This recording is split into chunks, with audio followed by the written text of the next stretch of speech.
And I realized, oh my God, in my whole entire life, I wanted to tell to my life what I'm gonna do. I didn't let my life whisper, just telling me things like, okay, what's next, where to go. And the music in my head was always so loud. I was the guitar, I had the piano, and always like drum. And I realized I couldn't hear my inner guidance. I couldn't hear the whisper inside, my body whisper, my lives. And what I see with this is when you give yourself some space, you're willing to just shut the noise in your head. And when you have no barriers, and then everything can come to you, the creativity, ideas, just some relaxation. And when you relax, you can create 80% more than when you are in distress. So Nicolette, thank you so much for coming on the show.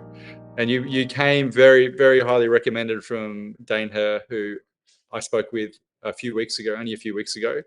And yeah, he just said, "Yeah, I have to speak with you. You've got a fascinating story and you're doing some amazing work." And I think everyone who's spoken with Dane loves Dane. Uh, Yes. he's the right person to recommend, to take a recommendation from. So yeah, thank you. And I guess, yeah, we just met before talking about our dogs, talking about throwing everything in and moving somewhere to the beach. Maybe that's more me. But do you want to start off by just telling about how you came to do what you're doing, and the story behind that? You mentioned that it's 9 years to this day that you made massive change in your life. Yeah. First of all, thank you so much for having me. I was really My excited, and pleasure. I'm so grateful for Dane for recommending me. Um, I think he did because I met him 2 or 3 years ago through a Facebook Live. He was coming to Budapest, and Mm, I texted him on his Facebook page. I'm like, "Hey, are you coming to Budapest? And if you do, I would love to interview you before your class, and then just get out there, spread your class." And he basically responded right away, and we connected. And the first Facebook Live we did, I shared my story with him, and he was like, "Oh my God, I never heard about this story." So um, I'm living in Hungary. I was born in Hungary in Europe, but mm, this is in Eastern Europe. And basically, 9 years ago this day, I had an accident. I was riding my scooter in the city, and a car hit me from behind, and I hit the mm, curb, and my motorcycle just flew away, and it ended up on my left leg, and my left leg was so fractured, basically to small pieces down from mm. my knee. And two guys found me because the guy who did the accident, he left me on the sidewalk, and two guys found Oh, me. wow. Yeah. Yeah, they took off the motorcycle off my leg, and I found out that all of my bones were outside of my leg. And Sorry. Yeah, no worries. I was in shock, but at the same time, I had the feeling that my whole life is going to change now. It was so interesting. And before I never did anything about self-help or psychology or spirituality, nothing. I was just living my life. I was barely making some money, making month to month. I was not poor, but just like living an average life for being an Eastern European. mm, And it was never enough for me. I was actually successful. I was a hairdresser. I had my own salon. I was training people. I was working for different really famous brands. I was traveling around Europe. So it was a good life. But I was working so much and so hard for many years, basically 6 a.m. to 9 p.m. every single mm, day, maybe some days off, like Sundays, but I was working all the time, and I was enjoying it at until some point. And I got some signs before my accident. Always happened something like I had some issues with my scooter, and I never stopped. I had so many signs. We had a huge storm in Budapest, and my salon was a little bit underneath the street level, so we had a mm, lot of flood. and I had to close my salon. So it was like a lot of signs, but I was keep going. I found a new place, I found a new scooter. I was just keep going until that day. And I remember when the ambulance came, they told me that the lady who they are talking to in the center, she said that they have to bring me to one particular hospital, but he told me if you're gonna bring me there, they're gonna cut off my leg right away because there is no one who's good enough to Expert, yeah. save this. Yeah. And he was yelling at the lady. A lady said no, he has to bring me there. And he was like, Nikolett, I'm not taking you there, even though I lose my job. We're gonna stay here. I'm really sorry for you. I know you are in pain, but if you can go to that particular hospital, you're not gonna have a leg tomorrow morning. And I don't want that for you. I was 29 at that time. Mm, And he was waiting, and then no one get back to him. And he was like, okay, let's just go. So he brought me there, and they had a big team of doctors, but everyone was in the operation room. And so I had to wait hours with that fracture. It was just insane. And finally, they found someone who was sleeping at home. It was night. And they came in, and my mom arrived, my dad arrived. They were waiting outside the operation room, and the doctor came out, and he said, I'm not sure your daughter will have a leg because it's really serious. It's really bad. So a couple hours later, they brought me out and I had my leg. And I woke up around like 3 a.m. or 4 a.m. in the morning. I was alone in the room and I saw my leg. I had a bunch of ice on my leg. And I was like, oh my God, what just happened to me? But at the same time, I had some peace inside. And I was like, oh, that's so mm, interesting. Because I was in pain. I knew it wasn't, still, it wasn't sure that I gonna have my leg because I had an infection. It was really bad because I had some wounds that was open and my bone came out, so it was just like really bad. And the next morning, everyone came to my room and they were like, "What's going on with you? You're so different." I'm like, "I know, I feel different." And my sister actually said that, "Hey, you're happy. You seem to be happy." I'm like, "Yeah, I'm happy. I don't know why, but I should have been worried. I should have been, in pain. I should have been crying all day, but my family and friends, they were crying more than I did. And in like 2 or 3 days, my infection got so bad that they were constantly doing blood tests. And one day, my doctor told me that he's really sorry. They were doing all that they could, but the blood test came back. It's really bad, and if they don't cut off my leg, I'm gonna die. And so they told me they scheduled my operation for the next morning. So mm, just take your time. They recommended not to have everyone visiting me, just be with yourself, and then let's see what happens. And I felt like, okay, I need to change this in some ways, and I didn't know what to do. And I had a friend years back who was taking Silva classes. I don't know if you heard about the Silva the method. silver method, yes, yeah. So for people, Yeah. that's the how would you define that? It's well, it's envisaging yourself doing something, Yes. and yeah, so a Yeah. visual form a Yeah. very successful form of visualization. Yes. Yeah. And so this friend, a couple of years back, we were having dinner and he was talking about he took a couple of classes with someone on Silva method, and that you have a lab inside your body. You can go down there and then you can Mm, just imagine you have an operation room, you have all the tools and everything, and you can just heal yourself, you can heal your body. And I was like, what can I lose? I didn't believe in this kind of thing back then. I was like, okay, what else do I have? So all afternoon and all night, I was imagining myself going down on like little stairs, and I put all the pieces back together. I healed them with, I don't know, gold and dandelion and all this stuff. And I was feeling something really interesting. Like I had this piece, and around like 3 a.m. in the morning, I got to this place where I was like, you know what, Nicolette, if I'm going to lose my leg, that's just fine. I have my life. I can figure this out. And I had this really interesting feeling that I'm not going to be the same person I've been, because I never wanted to be a hairdresser. So I was like, you know mm, what? I'm not going to be a hairdresser. I don't know what I'm going to do, but I will figure this out. And I had this super peace inside. So next morning, all the team, doctors and nurses, they came to my room and they're like, okay, it's time. We're going to do the blood test. We'll see how it comes back. It's quick, 15 minutes. And then we're going to go to the operation room. I was like, okay, fine. I was in super peace. It was so interesting. It wasn't like something small. It was actually something big, like who got their legs cut off. But I was like, it's okay. And the blood test came back. Everyone came to my room. I was like, okay, what's going on in here? And it's so interesting because they take off all the bandage of my wound. They were Mm. smelling the thing and they're like, what did you do? I'm like, what do you mean? They're like, all the infection is gone in less than 24 hours. 24 hours. What? Wow.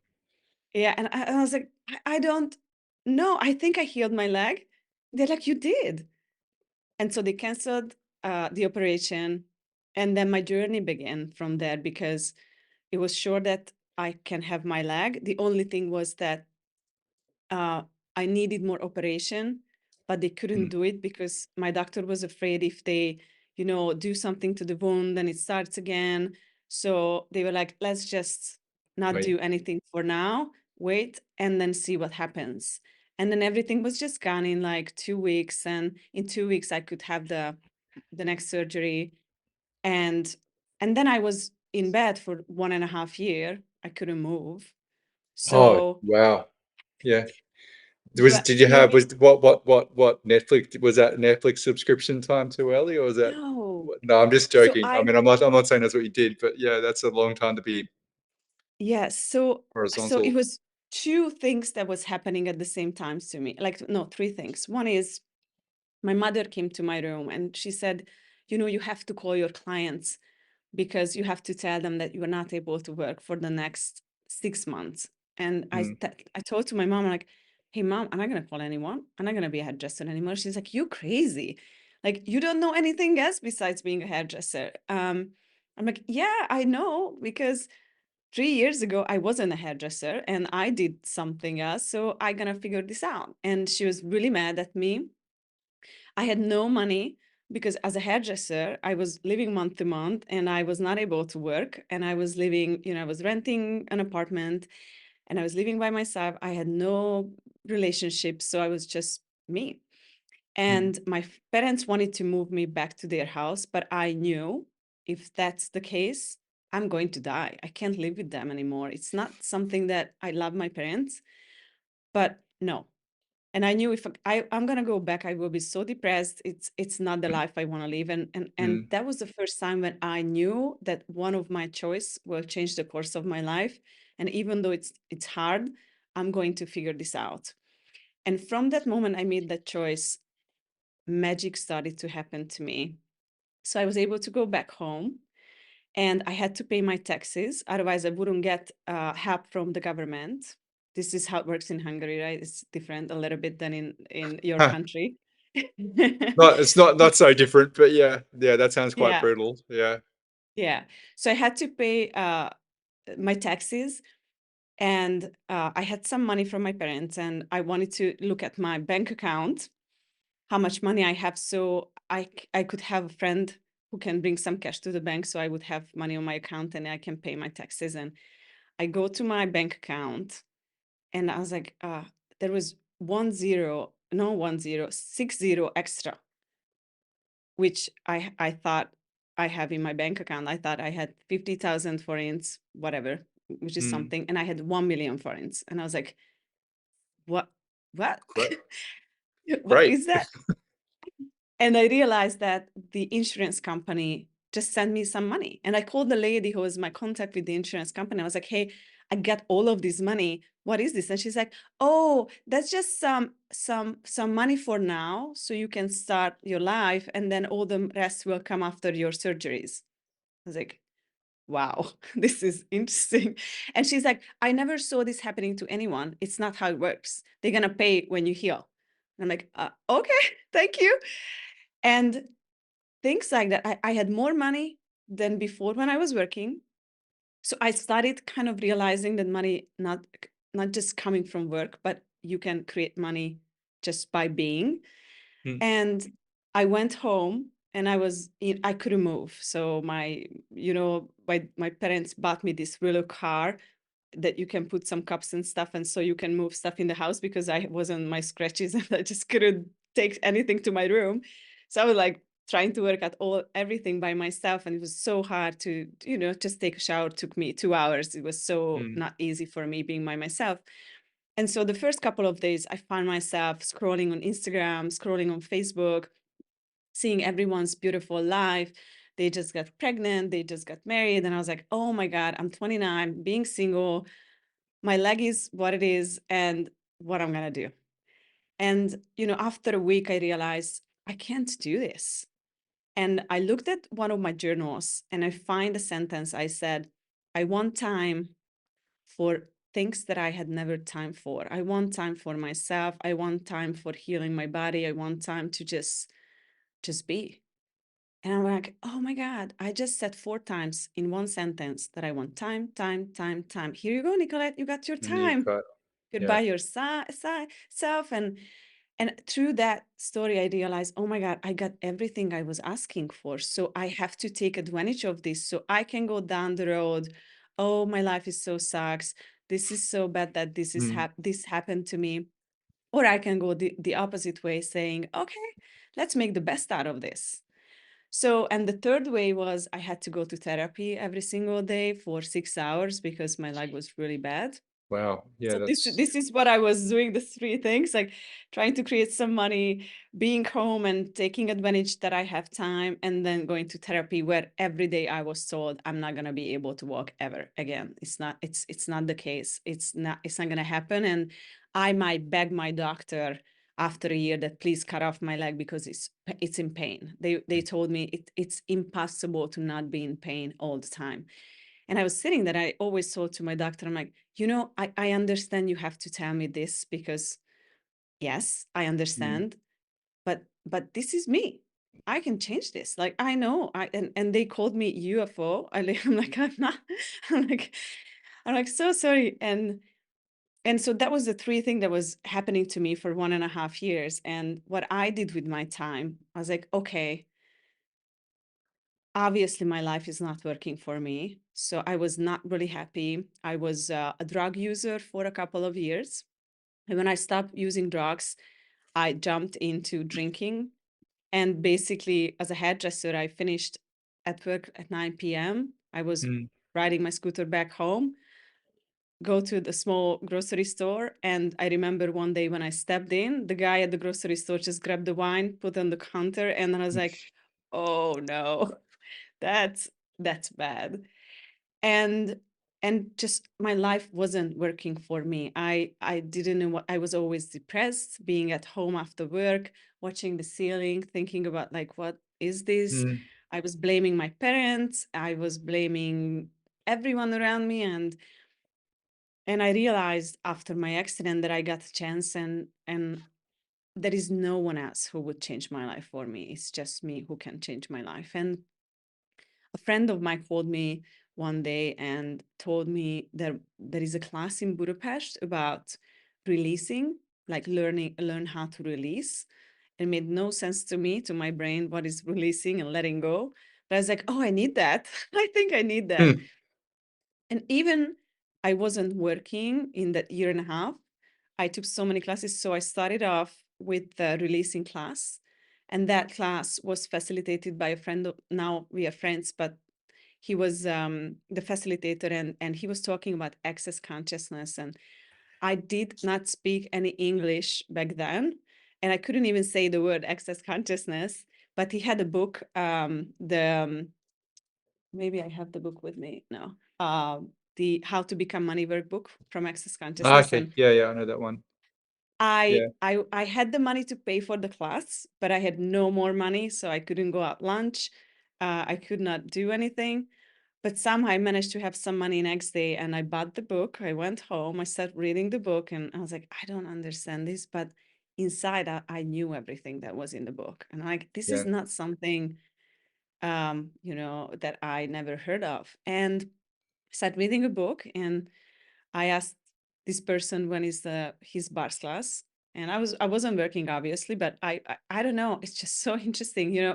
One day I went home, I put my purse down, I look inside, I was looking for something, and I found, I don't know, $400 in it, in forints. Mm, And it's like so interesting thing that no one put there. And I couldn't believe it. Like I find money everywhere in so many ways.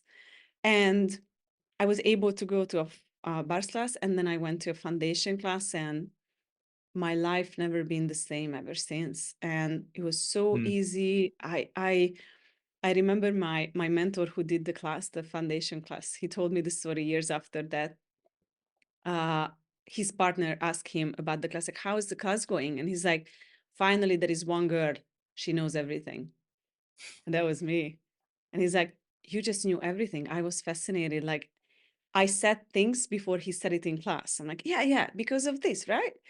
And so I started to change in so many ways. I never drink again, and I stopped smoking, and I started to have this really interesting peace inside. I wasn't worried about my leg at all. I knew this is just something that put me in this fast track of mm. consciousness. And when I think about my life when I was a child, like my dad called me a shaman since I was 4, because I was like saying things that made no sense to them, but it was just weird. And I was never interested in studying things at school, but I was always interested in what adults do, how business works, how they manage their lives. And I was always someone who would, smooth things out between the parents and smooth things. I was just like, I had this capacity of making everyone comfortable.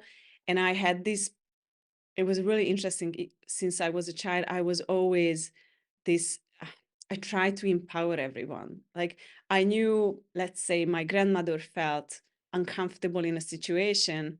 I knew I had to sit right next to her and say something that would make her comfortable, and her barriers would drop. And I Mm, did that just by my nature since I was mm. a child. And when I heard all of this in class, I was like, oh my God, yeah, I'm of I'm doing course. all Like this. Yeah, yeah. I'm doing all of this just like that. And so after my foundation class, I heard about Dane and Gary Douglas, and I was looking at those videos, and it was 9 years ago, so we didn't have Hungarian subtitles on the videos. So that year and a half, I spent sitting in my bed, listening to Dane. I didn't understand anything. He speaks quite So quickly. yes, If you don't, yeah. I yeah, mean, eh, that's yeah, coming from me. I'm Australian. We speak very quickly, but even Dane goes at quite a rate.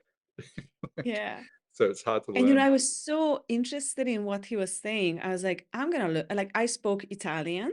I used to live in Yeah. Rome, so Oh, I thought one language for yeah, me, yeah. that's enough.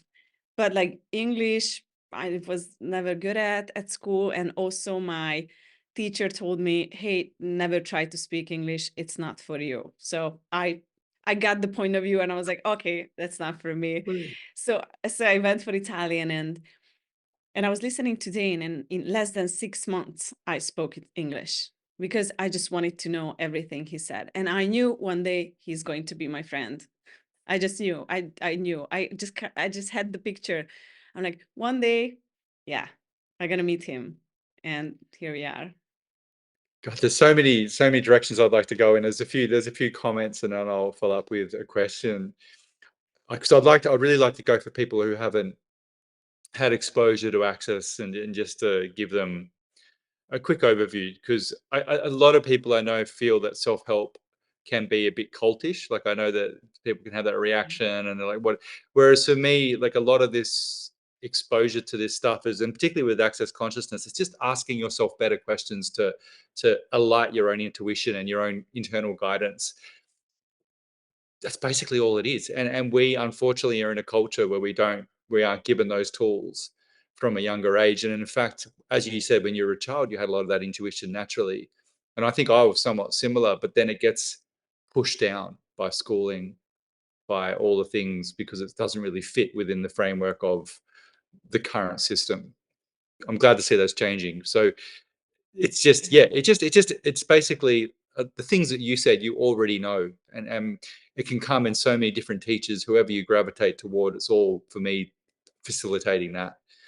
I just want to go back to your accident quickly because I get on this show. I can criticize allopathic medicine a fair bit because I don't think it's any good for treating chronic illnesses, and there's a whole bunch of other stuff. But in terms of what happened to you, like I just want to say, incredible acute care that Western medicine can offer, and it's amazing how if that happened to me, I'd want to go straight to the top surgeon, and like just brilliant and amazing people who work within that profession.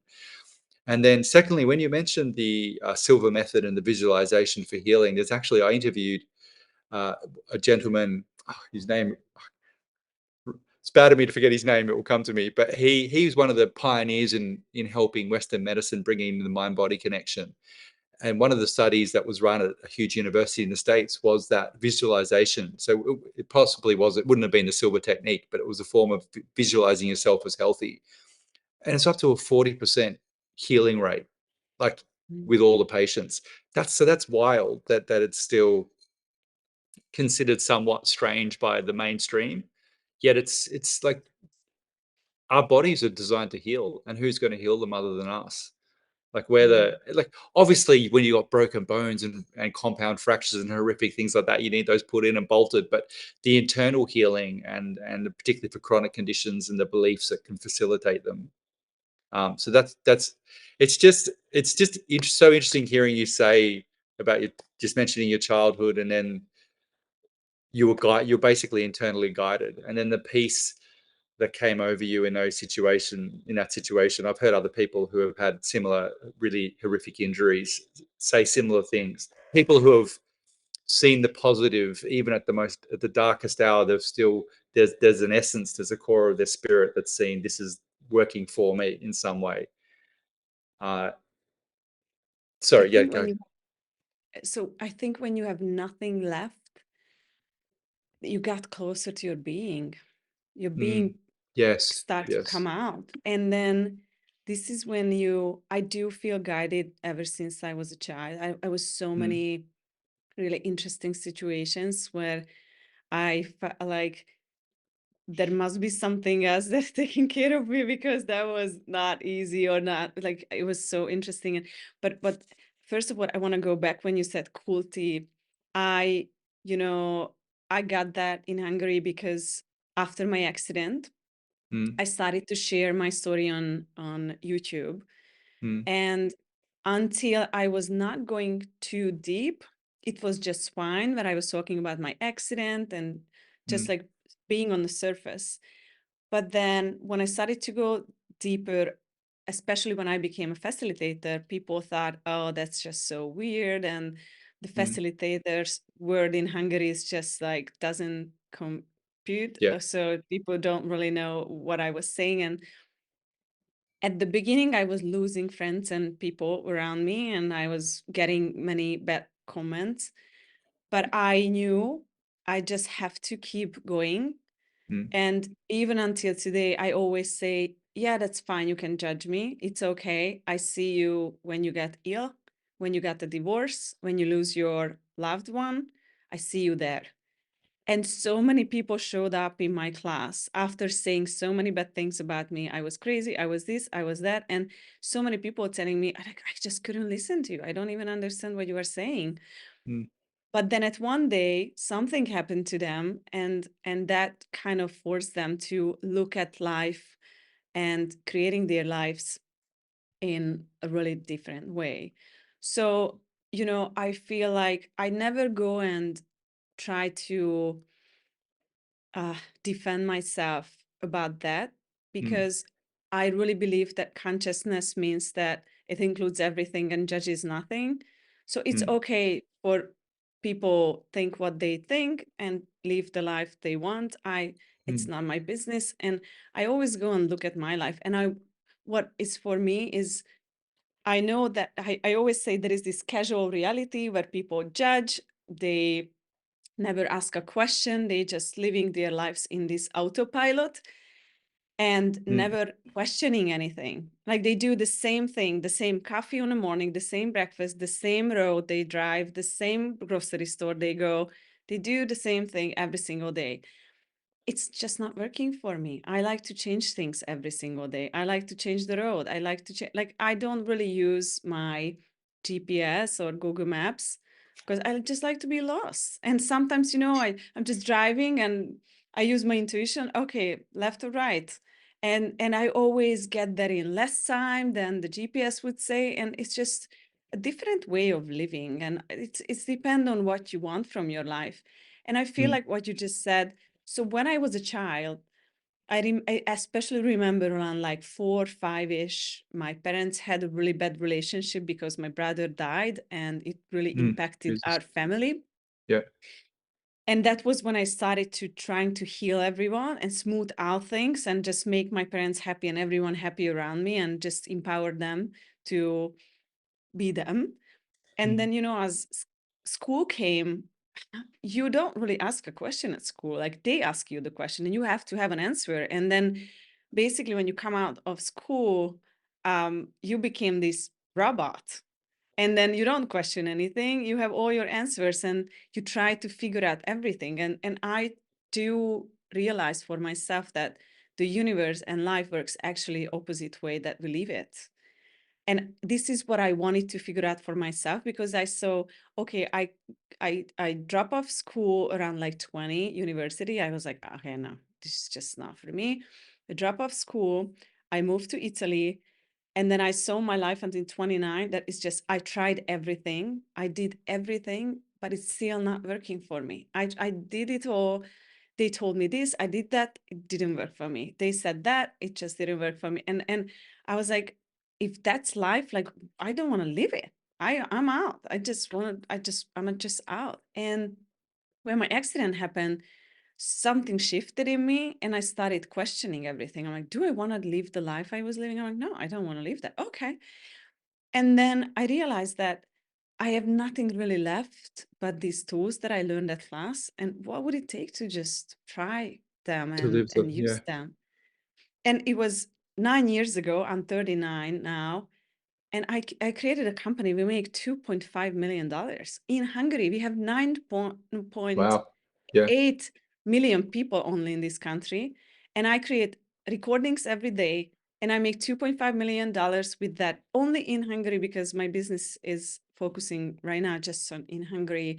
Mm. And I created an amazing life. I live in a beautiful house in a beautiful area. I have the best life. I can travel business if I want. I can do whatever I want. And I couldn't imagine that for myself 9 years ago. I was just a broken little Mm. alcoholic girl in Hungary. That was it. I wanted a boyfriend who pays for me. That was my deepest point of view. I need a man who provides because that's what I heard from my parents. Yeah. And I was expecting, I always find someone who had money and I was expecting them to pay for me. I was expecting them to take care of my life. You're waiting to be And that saved. Yes, I actually, and I was always a victim. That was Yeah. the other one. Oh, that's the I, victim mentality. You're waiting for yeah. And I it's. realized, oh, I'm actually not a victim. I'm actually the creator of my life. So if I want something else, I really should do something else. You gotta do something. In many ways, aside from the pain and the agony of the actual accident itself, it's 29 's still incredibly young to come to that realization. I mean, people can have that realization that they can what's the number one of the biggest regrets that people have when they're on their deathbed is that I didn't live more authentically. I didn't do this. I didn't do the things I actually wanted to do. So you've had that still at a very young age relative to a lifespan to actually to realize that yeah, you have the option to create what you want and the power to do so by making yourself the captain of your ship, basically, of your life, and taking that control back. I just want to quickly jump back to, just because it's really just I have my own experience of that self-help. It's such a I hate that term. I really don't like self-help. It's just sort of like uh knowledge and inquisitiveness and how can I grow as a person and expand. Like should be just be self-expansion. Like people helping you, Yeah. they're just teachers that you meet along the way help you expand. But I remember I had like that. It's fear. Like when you say people are criticizing you and not understanding you, and that their reaction is to judge you and to criticize you. We come from a culture, it's very still a very conservative culture in the West of there's a lot of fear when people actually just start talking about their emotional state or anything that's outside of the structure that we've been offered. That you said it didn't work for you. Like I tried to go to university, I did the things, I got the job, I'm still unhappy. There's got to be more than this. And I think I was 32, and I had a partner at the time sent me a video of Wayne Dwyer, Dr. Wayne Dwyer, just his, do you know him? He was big Mm. Hay House sort of, he was one of the original Oh yeah, doctor, like, what's yeah. his great, Mhm. well-known quote? Like, it's nighttime here. My brain's not at its usual capacity, but It's good because it's morning for me, yeah, and I was you're on the killing dinner. me. Yeah, you're all right. But like, yeah, people know Wayne Dwyer. But I just remember watching this video on YouTube, and I was almost like I was so happy to be watching it. Like finally, was someone was talking about things that I knew intuitively that I had within me that I could actually create these things. Part of me was still scared because something in me knew I was stepping outside of the reality which I had accepted. And then the part that was really inquisitive, like as when I was very young, when I was much younger, when I was 18, like I used to be drawn to the Eastern mysticism of all these Eastern teachers, and I would find myself in like there was one occult book called the Occult Bookstore, which is like kind of a not a great word for just spiritual teachings in my home city, and I would just literally would be drawn to a rack of books, and I was reading all this material, but I didn't have any place to put it or to synthesize it or to talk to people. There's just no room in there's not that space created in our cultures for that kind of conversation about like what Yeah. does life actually mean, what's the spirit mean. And but when you cross that bridge, that was my listening to Wayne Dwyer again sparked that interest in all of those things. And as you said, like a lot of the people, and I'm still, it's not like I judge anyone who, your journey is your journey, and you have to take that path. And the more you take that path, the more things start working out for you. But you do lose a lot of your old friends because they're on their path, and they're the people who they're happy to go to the same football game and to keep in the job they don't really like. And that's the like, and look at that sounds even like a judgment now, but it's not. Like we're all learning something from these experiences, but it is a big step of faith, I guess, into the unknown of there's more to life. uh Mm. so that was me. I've got my dog out of frame reaching for food. Speaking of, like, So sweet. she's relentless. But You know what I like about dog, because my dog do the same, and so they don't take a no for granted. yes, that's a beautiful You know, point. it was a no 10 minutes ago. It's now might yes. Yeah, it might be. Yeah. Maybe I can get some treat. But I think she's going to be right too. I will cave. We can learn a lot from animals, that's for sure. So Yeah. when you say, like another big part of following this path of surrender, I find like is actually like there's a lot of action, and I think I'd like to talk about that. There's a lot of action in creating a company of your size and doing all those things. There's a lot of doing, but it's also surrendering to the fact that there's more for life for you, and taking a leap of faith. And then synchronicities start to happen, like you became friends with Dane, as you mentioned. So what are some of the other things? Because it's a really interesting balance, because I feel that there's two, in some ways life becomes a lot easier because you're not fighting against your true self to like drag yourself to a job you don't like, and you're creating all of this stress in your body because you're doing all these things you shouldn't be doing deep inside of you.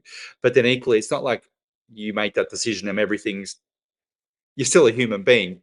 Like there's still things which are difficult. Oh, yes. Yeah. So how was it So for you, Leah, once you made and you went to that first course, and so now you've got so this successful business? Yeah. yeah, so I went to the first course that was an Access Consciousness Foundation class, and it basically changed the course of my life. Why I went to the class was I wanted to find a rich man who would provide for me. I wanted to change my relationship to my mother, mm, and I wanted to make more money. That was my main three goals. And while I was sitting in class, I was talking about my mom, and it was something magical happened to me because I had this idea of what a good mother is, and my mother was mm, everything but not that. mm, And sitting in that class, the facilitator asked me many questions about that, and he was like, "Okay, what would it take for you to have no expectations with your mother, like destroy and uncreate your relationship with your mother, everything it was, everything you have done for her, everything she has done for you, and then go there every single time with the curiosity of who is she?" And just things started to melt inside him, and I realized how much expectation I had with my mother, like how many judgments mm. I had about her, who she is, who she was, what she have done for me, and how bad she was. And as things started to melt, I was not looking at my phone, but the end of class, I look at my phone and my mother called me 5 times. Yeah, And I was like, yeah. oh my God, something must died because my mother never calls me. That was my biggest thing, that my parents, they would never call me. They got divorced. I stayed with my dad. I was 18 when I left home, and they were not kind of that people who are like, oh, in Europe, this is like really usual. Like you go home every Sunday, you have dinner with, well, lunch with your parents. And they never did that to us. And I was like, they are not a good parents, and they don't care about us. And now 9 years later, I know I am someone, I need space. And I'm so lucky to have parents who give me the space, and they need space too. So what?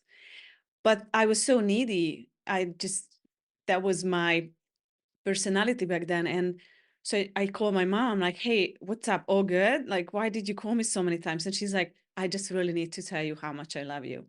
Mm, I was like, oh, wow. And I couldn't believe that I just did something. I just let go something inside, mm. and then the outside world starts to change. And it was Yeah. so fascinating for me. I was like, oh my God, I can change everything then. I can just change really everything. And I realized that you just have to start. You have to make one choice, one change. Stop expecting people to do things. Stop seeing them be something that they are not, and be curious. So like go there and see. And what I do with my mom ever since, I Mm, go there. If I never know her, I never knew anything about her, and I'm just watching, and I'm asking questions like, hey mom, how are you doing? How is everything for you? And her life changed. Her financial reality changed, and she's so in peace because as I changed, all of my siblings, I have 5 siblings, everyone changed. And we leave her alone, you give her space, especially a woman who had 5 children. Imagine, like, she really mm. needs space now. Needs, And she yes. called, yeah, like during COVID, she called me and she said, oh my God, I love you so much. You are the only one who never expects me to anything. I can cancel on you. You don't care. And not from the space like you don't care, but like you just let me do me. And as I was changing inside, my whole family changed. And it was so messy. My family was so messy. I thought, I'm like, okay, I need to leave this guy alone and just never go back home again and just forget about them. But that wasn't the case. As I was changing, like my whole family changed. And what you said was so good, because what I find with my life is that everyone is looking for one big change, which would change everything. But what I find is it's not a sprint, it's a marathon. So you go and you do small changes every day, small changes. And what I started to do was, so before my choice, I always ask some questions, okay, what this choice is going to create. But what I realized is when you don't know what you want in life, and I think this is the biggest issue for most of the people, that they don't really know what they want. Mhm. Not like, okay, I want this car, I want this house, I want this No, no, job, I but want that, yeah. but more like the energy of your life that you Mm, want. Like, yeah. I would say I always wanted to just have peace with money. even though I have, even though I don't have, I just wanted to peace in my relationships because it was always messy with men and my family also. I just wanted to have this peace. And I kind of had this vision of myself. I'm like, okay, what do I want to look like when I'm 45? Like, who am I when I'm 45? And I was reading this book called Let Your Life Speak. I really recommend that book. It's Mm, amazing.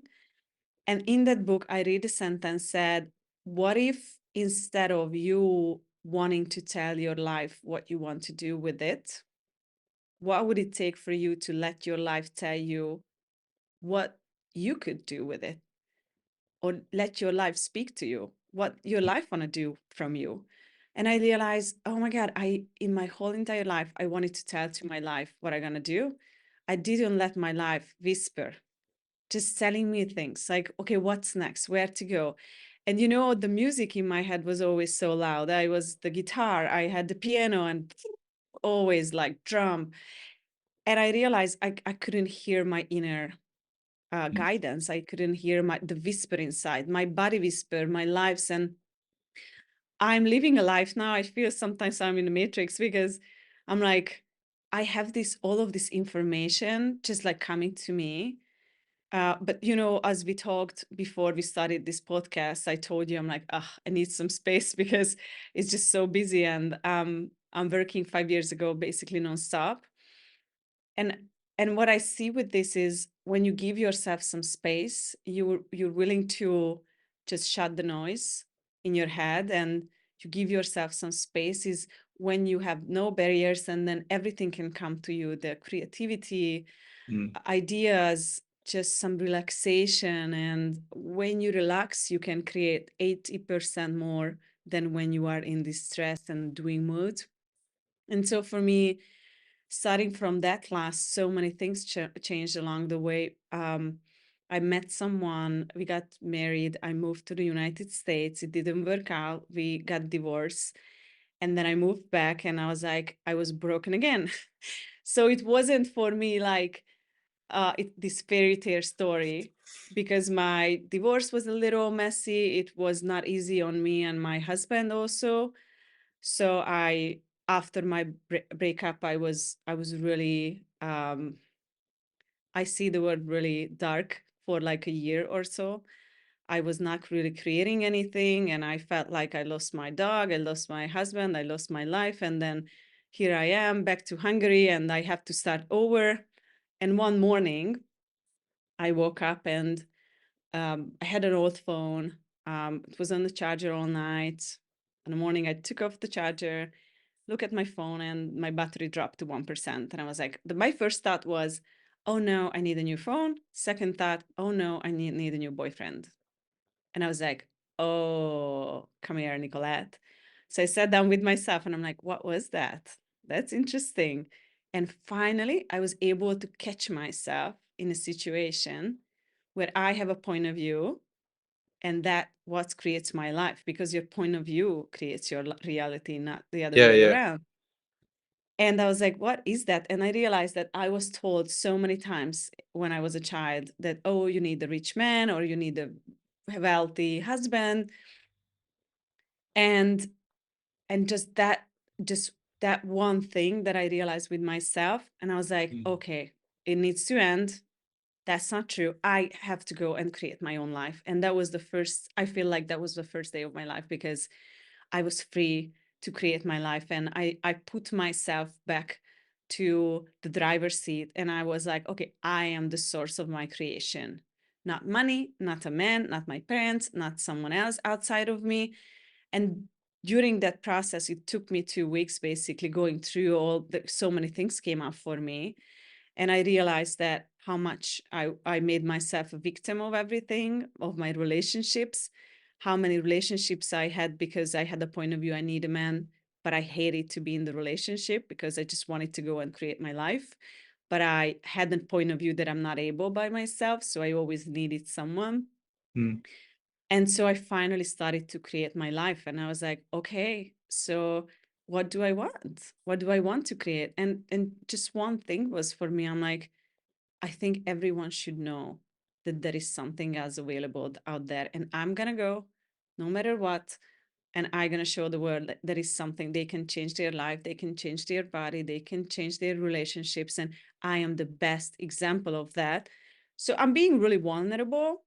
I'm not holding anything back, all the shitty things I share about myself, because I feel like, people can connect to you more when you are vulnerable. You cannot have secrets when you are Ah, facilitator.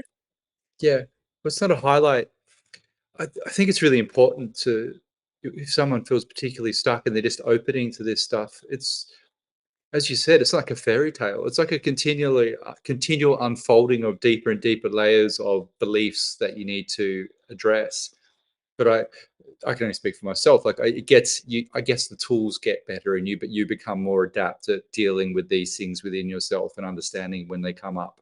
And the biggest shift that I've encountered is that taking ownership. So you are the one creating your life. So when you have that as your core underpinning for when things come up, it's a completely different energy. Like it doesn't mean you don't get angry, shitty, or like deal with real adversity. Of course, we're human beings and we're meant to that's how we grow.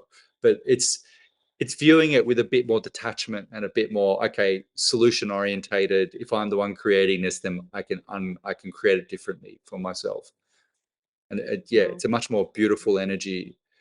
uh, there's one other thing that you mentioned which I found really profound with, and something I've been thinking a lot about is, so your point of view creates your reality, which is a big thing in access. And it's also, so maybe 10 years ago that would have been considered completely woo woo by people, and it still might.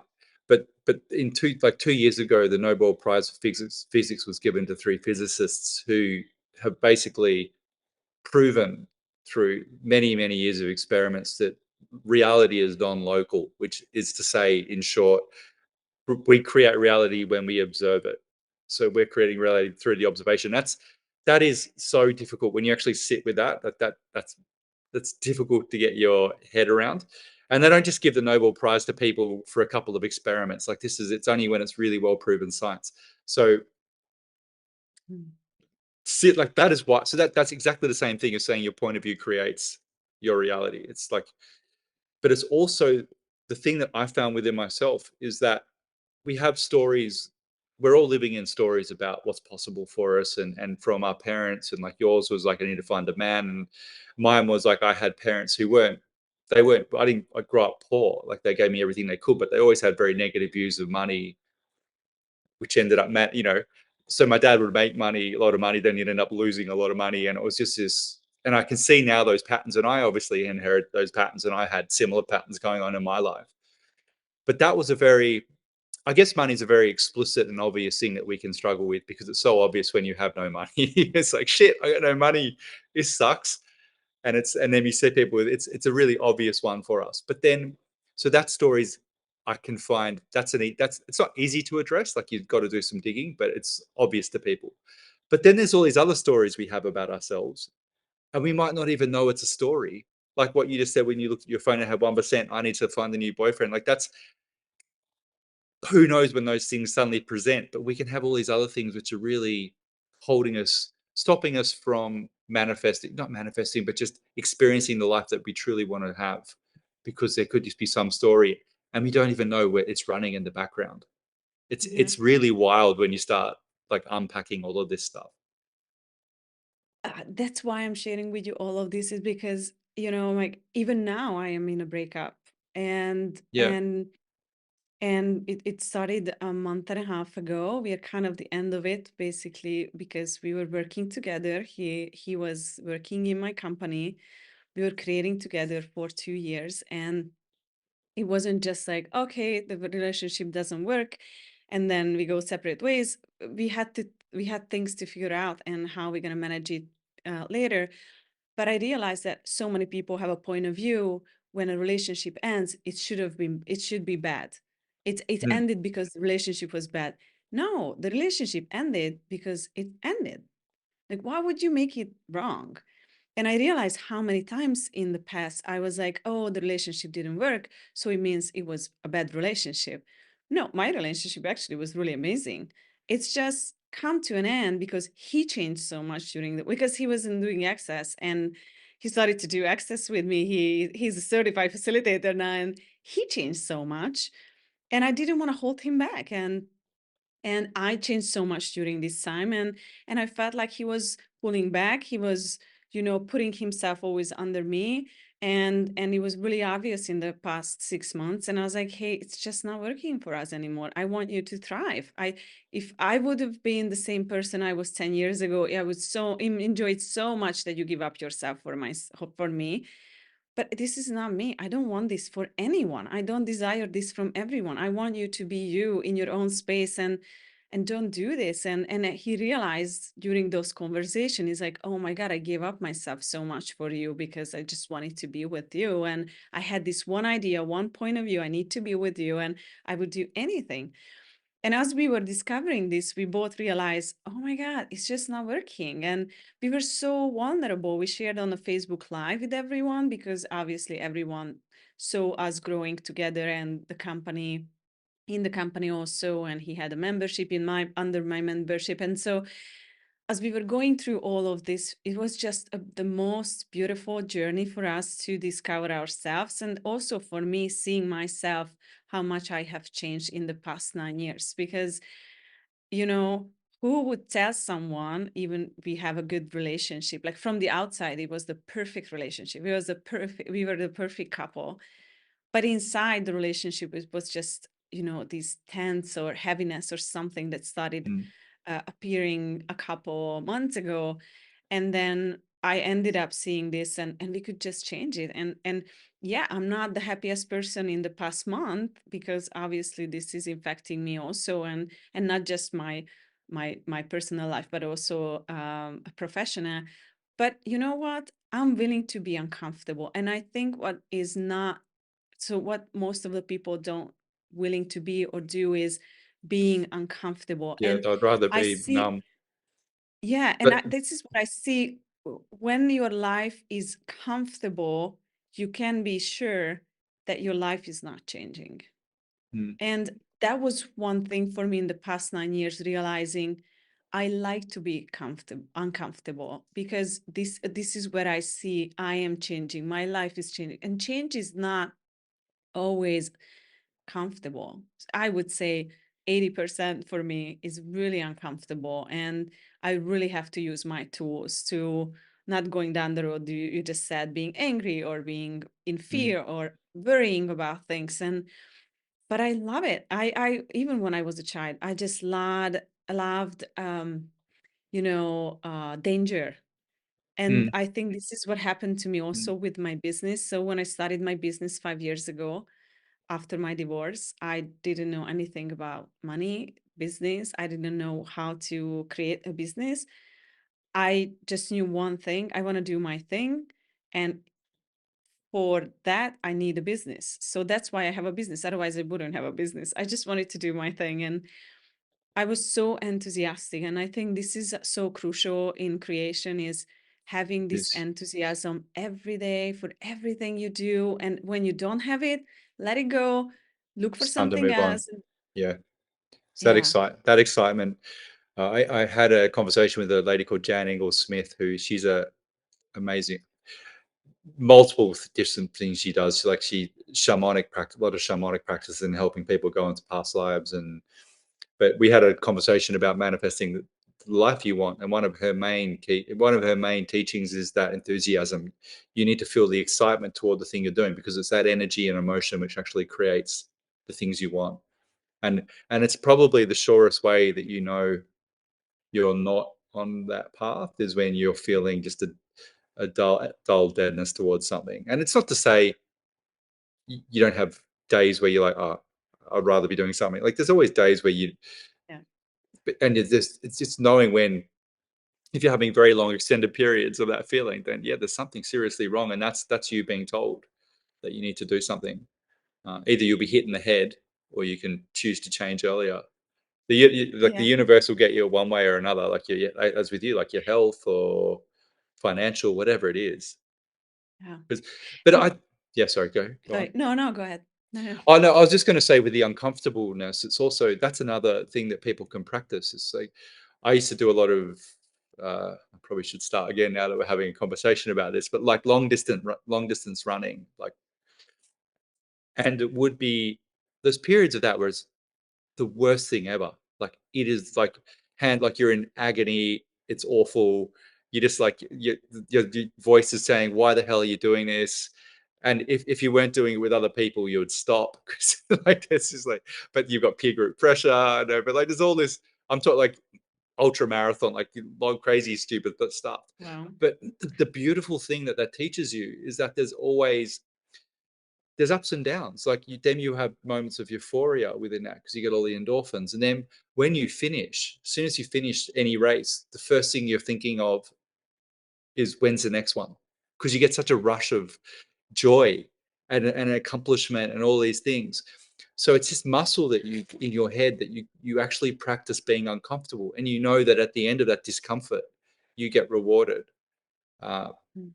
and that actually there's joy in what we perceive as suffering, and it's just that reframing it. And look, it's nuanced because obviously there's degrees, like people can get obsessed with this stuff and they're always looking for that next thing, but it's just, yeah, I think we have a culture where we love to look for comfort and all these things. And comfort, like at times, yeah, we need to be comfortable and relax Yeah. and all of those other things, but I think we are inherently designed to keep looking to expand. Which, and if I you're going to always expand, you're always to be uncomfortable. Yeah, I always say, I think as beings, we are not OCDs, we are OCCs, which goes for obsessive compulsive creators. That's great. And Yeah. for myself, as I got to be more of myself, I realized, me, I do have a consciousness on my own, and my body has a consciousness on its own, and we have to be in communion. Otherwise, it's not going to work. So if I try to force my body override all the time with things that it's Mm. goes for my body, meaning what do I eat, when do I eat, what do I move, when, how much, what do I wear, what, like, when I started to realize that, I started to have a nicer relationship with my body. And then I realized that me, the being, okay, I'm like, okay, so here is my body. My body needs the money. As a being, I don't need money. I don't need to go anywhere. I am everywhere. But my Mm. body needs money, traveling, and comfort and things. And I started to talk to my body. I'm like, okay, body, what do you want? Because I grew up really poor, but I always wanted to live in a big house. I always wanted a nicer car. And I hated it. My dad had always the shittiest car. And I hated it. I knew it's not my reality. And when I started to ask my body, I'm like, okay, buddy, what hotel would you like to choose? Even though I did not have the money, I was like, okay, that good. We don't have the money, but what would it take for us to create that money? So I started to include my body into my choices.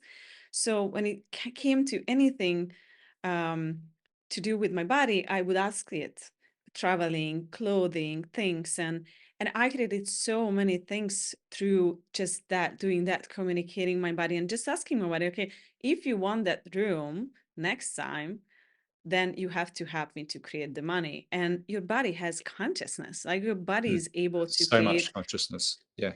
Yeah, it's able to help you to create things. And when you take care of it, it's just so grateful for you. And then the other hand, I realized that I'm like, okay, like what my being wants. And I realized I was just one time I was sitting at home, just like focusing on my being a little bit. And I realized my body was always excited. My body was always in peace, relaxed, doesn't need many noise.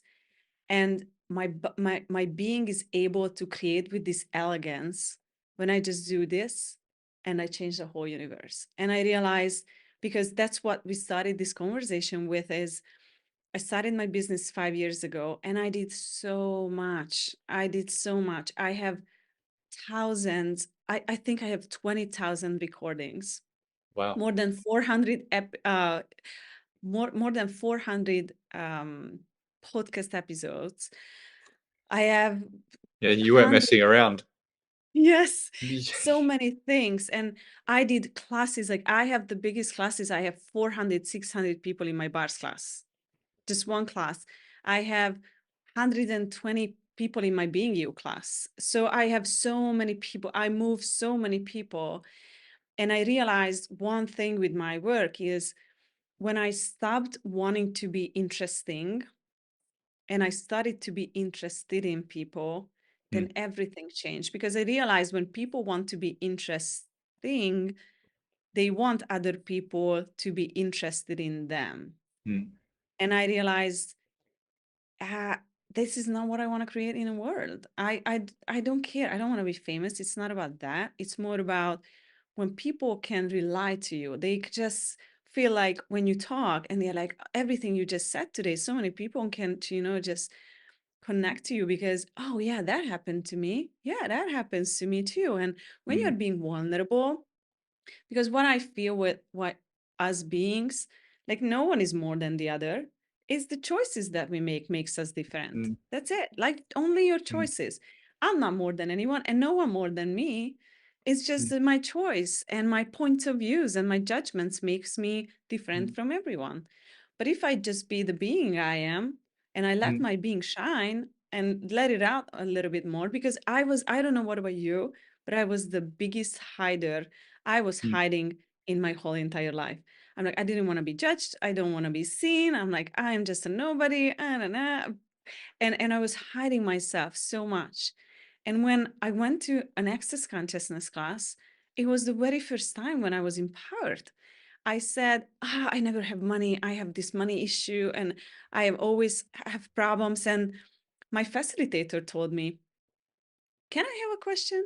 He's like, isn't it possible that you have so many capacities with money that this is why you don't have money? And I'm like, you are crazy. I'm telling you, I have no money. I paid for your class. I can go not out, I cannot go out to get lunch. And he's like, yeah, but most of the people who have big struggles with money, they have a lot of capacity with money, but they don't acknowledge it and it fucks their life up. I'm like, what? And just I did one thing. I was like, maybe I have some capacity with money. Maybe, who knows? And now I know I have a lot because I moved so much money in the past 2 years that I never saw everyone else doing that. And I mm, did it from fun. I wasn't planning to make all of this money. It's just I was doing what I love. I put, I was willing to do the work which was required. I was willing to be the space. I was willing to ask the questions. I was willing to be inspire people and then basically money became just the byproduct of my creation and mm, this is how it showed up. mm. I really, how do you, so with people who, I think it comes down to knowing what you want, as you said, like what do you want in life? And that's not beyond like we all, as you said, the body has and we have egos in this incarnation and they're not necessarily they're often demonized. It just depends how your ego is behaving and the ego wants certain things as well. But beyond like a deeper thing as what you said, like what are you actually doing every day? Who are you being? Mm. What do you have, like what's some tools you have for people who to just discover, to start opening it themselves to that, to discover what that is, because it can be terrifying, because as you said, they've been doing the same thing. Let's just say you've gone to university, you've done the corporate job, you've had the family, you've had the kids, yet you have this gnawing desire, knowing that you're not living to your full potential. Full potential. And it's like, what am I going to do? So like what would you tell someone? I would say the first thing is like, you're not wrong. You're not that fucked up that you think you are. Because for me, that was the Yeah. first thing when I was like, I thought I was so fucked up. I Mm, thought I was so wrong. I was so scared of, I thought I was so stupid and not mm, intelligent yeah. that I was hiding. Like I remember I was living in San Francisco and we went out with my ex-husband's friends and I was sitting there and I was hoping that no one comes to me and talk. Because I don't know anything about the politics in the US. I don't know anything about I wasn't Luckily. creating, yeah. I wasn't Yeah. creating anything back then. Like I had no business. And then people would talk about the millions of dollars that we were creating and all of that amazing things. And I was like, oh my God. And then the one person was just coming closer. I'm like, oh no, no, no, no, no, no. And then they start talking to me, and I felt like I was feeling terrified. And for me, Mm, the first thing was when finally someone came to me. It was my first facilitator. And then I went to that class and I made sure that I made myself wrong for everything. And everything I made myself wrong for, he turned that in 180 degrees with the question is like, yeah, but what if that's not wrong? What if that's a gift? Like what's the gift in that? And so when I started questioning it, it was because no one, like, we expect people to come to us telling us how amazing we are. Like they telling us like, oh, how good we are. But I would go first. If I would be in that situation again, I would go first and change the relationship with myself and really questioning all of the judgments I have. I would sit down and I would write down. I would really take the time, because these tools in access consciousness works, but only mm, if you use them. And yeah. so if you go and do the work, like you just take out 10 minutes a day and you write down all of your judgments about yourself. Okay, what's my biggest judgments? And you can go area to area: body, Mm, relationships, money, work, kids, anything you have going on in your life. And you just go to what's your biggest judgments of yourself. Or even you can go, what's my point of view about myself? Or what's my point of view in this area? And I just would go and I would question all of them. Is that true?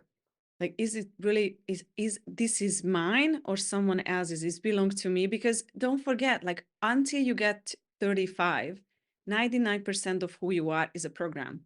Nothing mm, is yours. It's like mm, nothing. And so when you question everything, you need to do the work for yourself, because no one else will go and question it for you. People will come, oh, yeah, you always been this way. Yeah, I know you well, right? I know you more than 10 years now. I know how you are.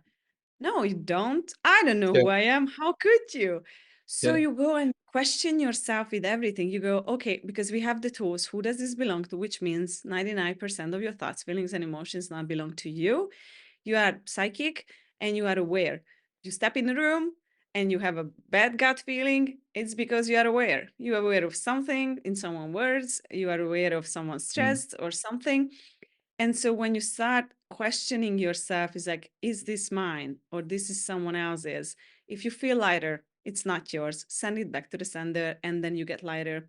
Or I would go, interesting point of view. I have this point of view about myself 10 times, and really like going like, wow, how interesting that I have this point of view. I wonder if I wouldn't have this point of view, what my life be like. And I do this always with people who I meet when they say something, oh yeah, Nicolette, but that's not that easy. You live in a fairy tale mm, world. And I'm like, and I stop. Like I feel like when you are in a movie, I stop the situation and I stop the screen and I look at their lives. Okay, she has this point of view. How this affects her life. It's good or bad. Oh, that's her life. It's not like mm. mine. And I'm like, okay, I don't want this point of view. So thank you, no. And then I just move on. And I really look at what people say and how it affects their lives. Do I want that? No, I don't want that. Okay, that's fine. And just don't have a point of view about it that they think that way. They do to them. It's okay. You've got to, yeah, you've got to Because allow them the space, because I was just going to say, because when you do this work on yourself, it becomes much more obvious when you see other people's patterns. It's absolutely. almost like it becomes glaring, and you can, and look, it comes from a deep place of empathy, because it's like, Jesus, I was in that pattern. What was all the negative Yeah. shit? Because you said, like, other people say, well, Nicolette, I know you, you're not like this. We say that to ourselves all the time. So, Yeah. no, Paul, you can't do that. Who do you think you are? You've done this. This is who you are. So we're our biggest judges on that, Oh, for preventing sure. ourselves. Yeah, preventing ourselves. And it's, but in turn, and then when you see other people who are doing the same thing that you did, yeah, I think when you first start doing this work, you're like, I can help you. Let me. And if it's not, if they don't want your advice, don't, like, they're not ready. Like, they'll No. be ready when they're ready. And all you can do is hold a space of empathy and love them, because they're, as you said, they're also a great being in themselves, and Yeah. they're just covered up. I think the hardest thing for you when you start doing the work on yourself is that let people choose what they choose and don't try to change them. And Yeah, when you see people, destroying their lives or possibilities, it's really hard to not to step in and super hard. then try to help them.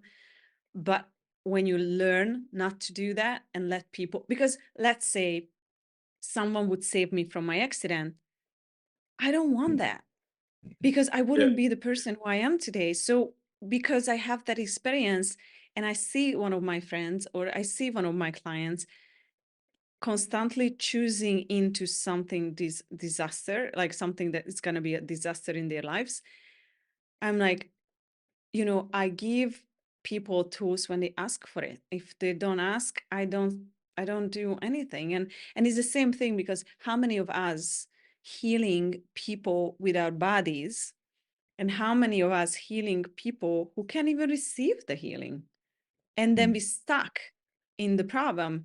I actually had an eczema and I was healing. I know now, I didn't know for years why I had the eczema. And then I realized one day I was healing someone who couldn't receive the healing from me. So I stuck in it and stuck in my body and I was not able to change it. I had a herpes. I had herpes for many, I think you guys herpes, this is how you yeah, yeah, say in English. yeah, yeah. My I, mom had it, my sister had it, and in my mm, whole entire life I had it. And one day I was talking to Dane and I'm like, "Oh, I can't believe it. I hate it. This mm, is just disgusting." And he's like, "Yeah, but who does that belong to, Nicolette?" And I was like, the space from which he asks that question, I'm like, it's not mine. It mm, came from my mother. And he's like, "Yeah, but how much you're trying to heal your mother mm, and how much she can receive that." I'm like, "She can't receive that. This is yeah, not no what she can." And capacity. he's like, "So what?" And I'm like, "Oh, thank you." And I never had a herpes again. It's Wow, just so, that's so wild. amazing. It, Yes. that's so wild. Well, it comes from a place for myself. Like, there's also a bit of ego in the fact that I like. There's a genuine heart centered. I want to help someone who you care about, but it's also it's not your place unless they come to you in earnestness and they're ready, and you're at the point in your life that you can help them with that thing. Mhm. Yeah, you can't, and as you said, you're only going to do yourself harm because then now you're taking on you're getting frustrated that they're not taking on your help. They're Yeah. getting frustrated that you're pushing too much of your help onto them, and then you're creating this energy field that the illness or you're just making that situation 10 times worse than just actually just love just fucking love them. It doesn't mean that you have to be around them if they're harmful or they're destructive to you, but you just literally, when I say holding space, you're literally holding space for them to do that, and you're going to love them anyway. And Mm. it can be from a distance, but it's not because then you're removing all judgment. Then you're not saying I need you to change for me to accept you. It's just like I love you either way. I what I realized with that, so we have this capacity to heal others and we have Mm, this gift. I think it's a gift. And not just with your being, not just with your body, with your being. Like you really have to ask yourself a question. Is like, is my being a healer? And is my body is a healer? And maybe one is yes, one is no, whatever you got. But if both are healers, you can't really stop being a healer if you have that gift. But you can go into question is like, okay, this person actually can receive this, like, or mm, they are like willing to receive it. And what I realized with that, what I do now is I realized that I have to be inspired, like I have to be willing to be no, how to say that. So I have to inspire people instead of giving them advice or doing anything. And when you're yeah, living like an inspiration of, you have the best relationship with your body, you have ease with money, you have ease with your company, you have ease with relationships, and people see that from the outside, they're like, what do you do? And they're gonna come to they you come and ask and you. ask Yeah, you. And I think this is what beings in this universe have to do, living as an example or living as an inspiration. And when you are an inspiration of someone, like everyone will come to you and ask you a question about anything. And this is what experience with myself, because at the beginning I went that down road as well. It's like, I told to my mom, she said something about money, and I was like, huh, I think that's just an interesting point of view. But if I think that my mom's point of view is interesting, then I got a fixed point of view about her. So it was like so interesting to see that when you think that someone is stupid, you have to really see inside of Yeah, you yeah, what you have got. yeah. It's so Well, it, interesting. well, it's also setting yourself free. Ultimately, that's the thing as well. Like you're inspiring other people, but the biggest gift is a gift that you're giving to yourself. And Yes. it's that I lastly before I ask you last couple of questions, but I was just going to say I had a similar experience very recently with my father, we've got a really he's a difficult interesting point of view. I have that point of view, but he's a difficult guy. He's a difficult guy. Like he's Maybe it's just an awareness that well. he's a Oh well, no, it's not just for yeah. Look, and we've always had a very like a difficult relationship. But I've recently I've just like it's just like when you energetically, not just verbally, like when you energetically let a lot of that go, and you're like, I'm just going to uh, take, as you said earlier, I'm going to take my expectations off what I expected you to do, how I expect you to be now, and I'm just going to let you be who you are, and not let that affect me, like not let those old triggers be, and just talk to you as a human being from a place of I care for you and I love you. And I think probably like only a few days ago, for the first time in my life, we had like a really lovely conversation, and I wow. didn't get because I let, and there was a few points where I could feel him subconsciously, but just like prodding old wounds, like just saying things that Mm, I would previously get annoyed about, and the conversation would end. And I mm, could feel them just move, and I just let them float through. I'm like, there's nothing for me to attach. There's nothing for you to hurt within me that wants to fight you on that. mm. And completely like that energy, and because we're all intertwined and intertangled through the ether anyway. That's like Yeah. those chords have been completely let go of, and the new ones have formed. And that's what my hope for humanity is. If you think about that on a mass scale, that, as you said, we can change other people just by that profound change in ourselves. I always feel like I am the first in my bloodline. I'm the Yeah, first who is able to change all of this shit that we had in the yeah. past. Someone's And got to I go feel like, first.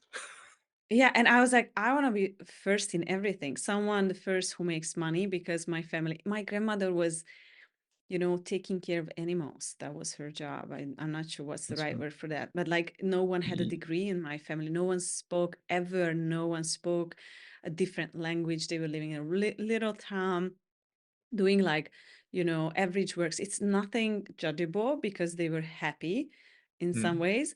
But I was like, what if I could be just the first? And not just by creation, even that, but like I could be the first who doesn't take with her the baggage that she got. yeah. And it was so inspiring to me. I'm like, I can be the first. I can be the first in that. And it's just so liberating. And I see me taking off all of that and not judging my family and not judging my dad and not judging, because my dad has issues. He smokes 2 packs of cigarettes every day and he drinks every day. Wow. And I was Yeah, and judging him so much for so many years. And I was like, I just afternoon, I never take his call. Like I would take his call in the mm, morning if he calls me. If he calls me in the afternoon, it's just not nice.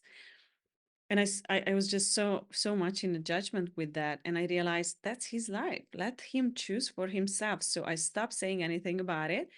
I feel like disrespectful sometimes when he drinks too much and he calls me and I just say, hey, I just can't talk to you right now. I really love you and see you next time. And I just hold on. Or whatever. hang on. But Yeah. like, yeah, but it's just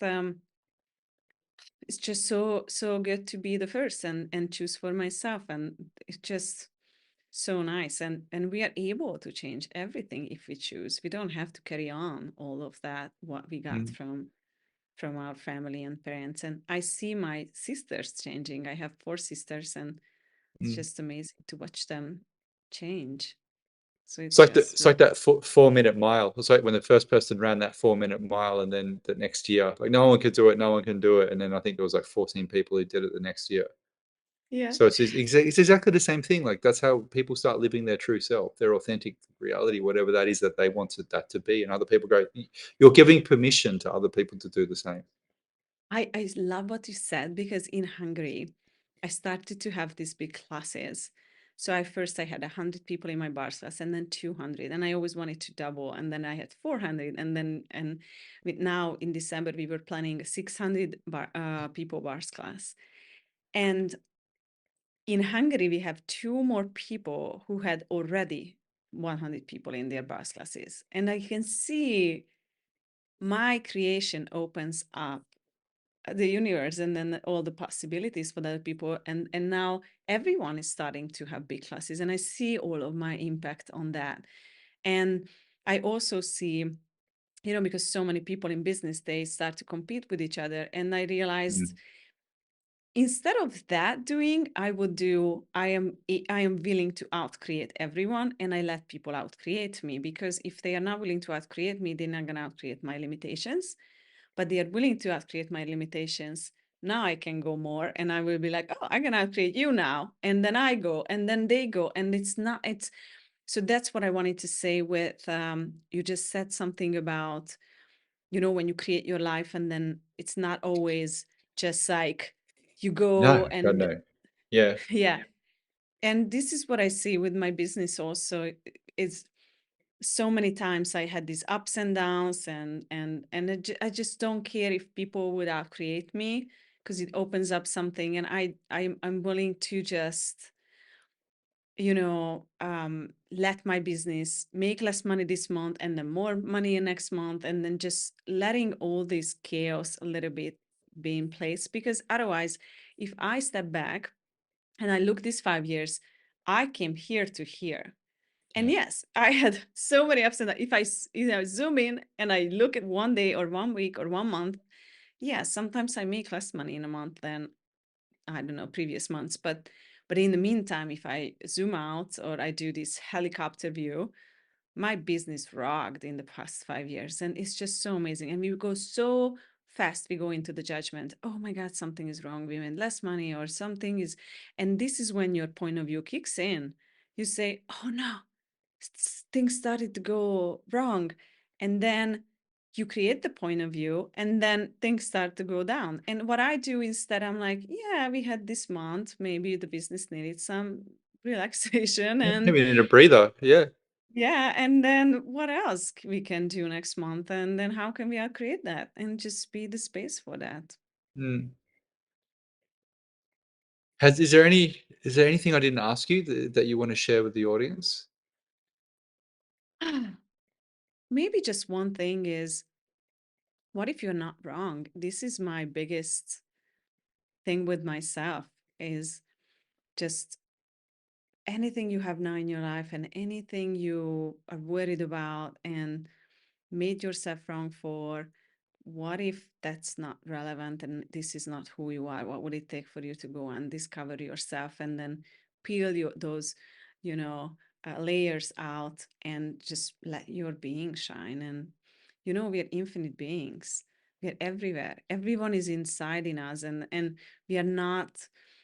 What I see with people, like, we think, like, why we are tired at the end of the day and why we feel really weird, because we all think that we are disconnected, but actually we Mm. are connected. And I heard something, and this is really cheesy, but still, it's like, it's easy like the ABC, always be connected. And when you start being that, and you're connected to everything, you realize everything talks to you. Your animal, the bench that you sit on, Mm. the tree next to you, your car, everything whispers. Like, how many times you have, oh, you leave home, and then, oh, the tote bag, and then your whatever tote bag, and then and then you get to your office and you're like, oh, I left my My lunch bloody home, yeah. or something, or just something, just because the universe communicate with you with energy, the language of energy. And it's not loud. Nothing is loud, just as human beings. Otherwise, you look at nature and everything is just like whispering, like it's just so amazing. And when you start being in your space and then you start listening to the whispers, that this is when your life became magical and you can create things that you never thought was possible before. Nicola, that's such a beautiful, beautiful place to finish on.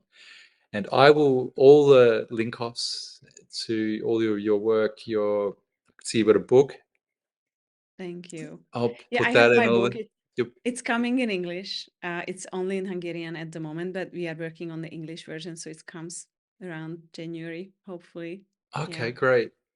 Well, I'll put that all so maybe if people want to learn Hungarian before then, you could do it. Maybe. Have you done an Audible for that? You haven't have you done Yeah, every I in Hungarian I did in everything. Hungarian? Yeah. Yes. Yeah. I did also. We have this hard copy. I have two books actually. I have another one. I don't know what the other one is. Um I have this and we have PDF. So we're gonna have the English book in three versions as well. Yeah. Amazing. Exciting. That Yeah, is, yeah. I wanted to say it was one of like is one of the best conversation I have ever had. It was so good. Thank you. Oh, thank you. That's lovely. Yeah, that's so It lovely of was you to so say. good to talk to you, Yeah, I and what you do is amazing. I was listening to Dane's conversation as well, and then it's just your curiosity and easy. You're so easygoing and just open was and no judgment. It's just so it's a gift, and thank you.